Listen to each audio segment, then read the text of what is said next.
Everyone. You might be trying to figure out how you can go through and fix iOS 16.7.13 if it's not installing. Now, this can happen for a couple of different reasons. The very first thing I'd recommend kind of thinking about and doing here for the most part is to just go through and just double check that you have basically enough storage saved on your particular iPhone.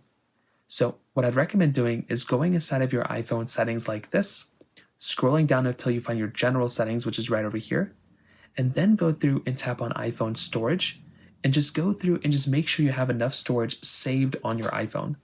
A lot of the times, if you're running into problems like this, it's usually just like a storage issue. So you might just have to go through, double check your iPhone storage, and a lot of the times that might end up fixing it here for you. Now, if you do that and that's still not working, the next thing I'd recommend doing is to probably just go and restart your iPhone. So go through, hold down the buttons you normally would to restart your iPhone, restart it, give it a few moments, basically turn it back on. And for a lot of people out there, that will probably end up fixing it there for you. And I think that's another really important thing I kind of recommend thinking about there too. Now, if that's still not working, you might want to go through and you might want to see if you can essentially, try force starting, your update. You can try kind of going into this panel a little bit, coming back here, trying to refresh it.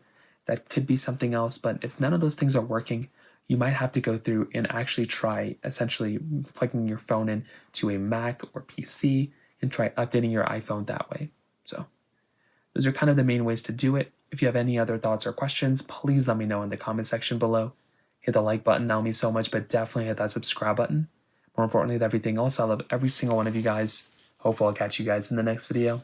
Peace out till then.